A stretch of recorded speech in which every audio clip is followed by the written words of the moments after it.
ஆண்டின் பொதுக்காலம் 30வது வாரம் செவ்வாய்க்கிழமை.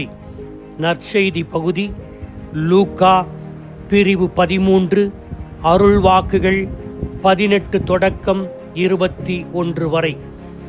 இறையாட்சியை எதற்கு ஒப்பிடுவேன் என்று சொல்லி இயேசு 2 உவமைகளை 2 வசனங்களில் கொடுக்கிறார்.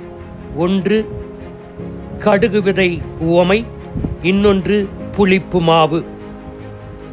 கிறிஸ்தவர்களின் இம்மண்ணக வாழ்வை விண்ணக அர்த்தத்தோடு அனுபவித்து வாழ கொடுக்கப்பட்டவைகள்தான் உவமைகள். இன்று இயேசு கடுகு விதையை இறையாட்சிக்கு ஒப்பிடுகிறார். இன்னொரு இடத்தில் நாம் பார்க்கிறோம், கடுகளவு நம்பிக்கை இருந்தால் நீங்கள் இந்த மலையை பெயர்ந்து போய் அங்கு போய் நில்லு என்று சொன்னால் அது நிற்கும் என்று கூறுகிறார். மத்தேயு 17:20. அதே போல லூக்கா 17:6 கடுகளவு நம்பிக்கை இருந்தால் நீங்கள் இந்த காட்டு அத்திமரத்தை நோக்கி இங்கிருந்து பெயர்ந்து நீ கடலில் போய் ஊன்று என்றால் அது உங்களுக்கு கீழ்ப்படியும் என்று சொல்லுகிறார்.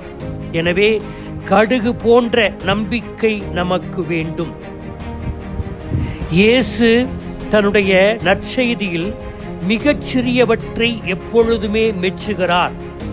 கைம்பெண்ணின் செப்புக்காசு, காணாமல் போன நாணயம், சின்னஞ்சிறியவர்களுக்கு செய்வது, கடைசியானோர் முதன்மையாவர், ஒரு கிண்ணம் குளிர்ந்த தண்ணீர் கொடுப்பவர் பேறு பெற்றவர், சிறிய கூட்டமாக இருக்கிறீர்கள், நீங்கள் பேறு பெற்றவர்கள்.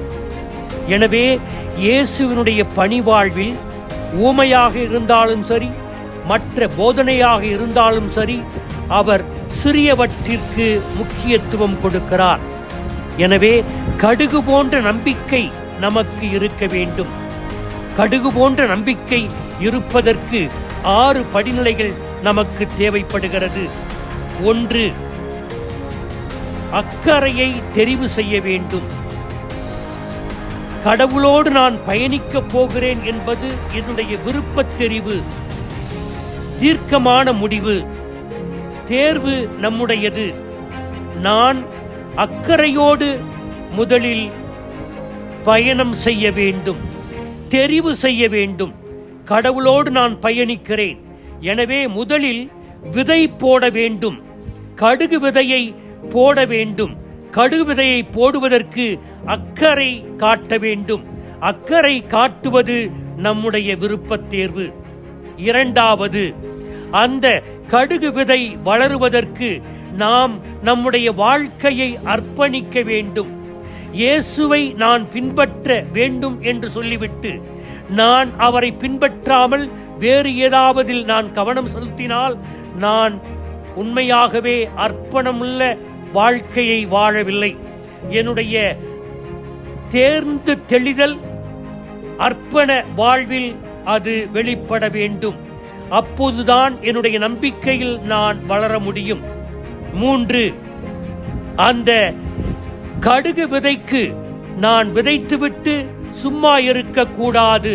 அது வளருவதற்கு அதற்கு நான் சரியான நேரத்தில் சரியானபடி தண்ணீர் கொடுக்க வேண்டும்.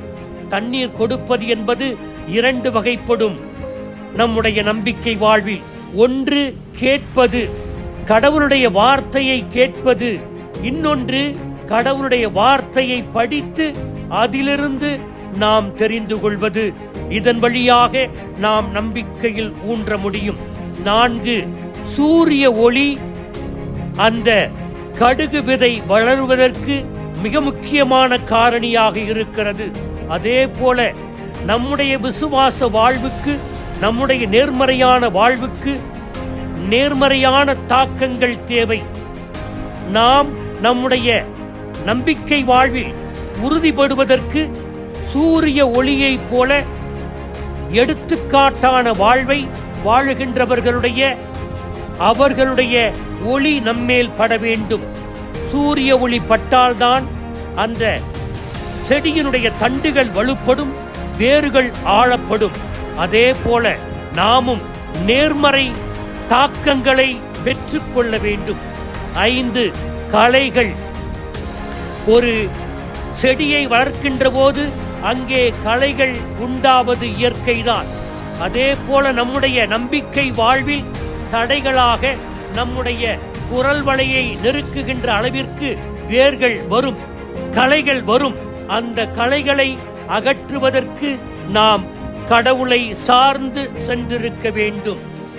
5 ஊட்டச்சத்து உணவு கொடுக்க வேண்டும்.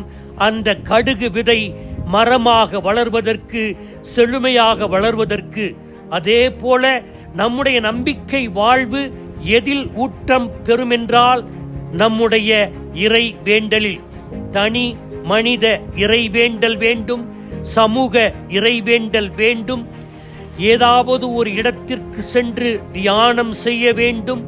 ஒவ்வொரு நாளும் நாம் அடிக்கடி ஜெபிக்க வேண்டும். எனவே கடுகளவு நம்பிக்கை இருக்க வேண்டுமென்றால் நமக்கு இந்த 6 காரியம் வேண்டும். முதலில் நான் பர்சனல் சாய்ஸ் தேர்ந்து தெரிய வேண்டும். 2 அர்ப்பணம் கமிட்மெண்ட் வேண்டும். 3 தண்ணீரிட வேண்டும், வாட்டர். 4 சன்ஷைன் சூரிய ஒளி வேண்டும். 5 களைகளை அகற்ற வேண்டும், வீடவே. 6 ஊட்டச்சத்து வேண்டும், நியூட்ரிஷியஸ் ஃபுட் ஃபீடிங். எனவே இதற்காக வேண்டுவோம். ஆமீன்.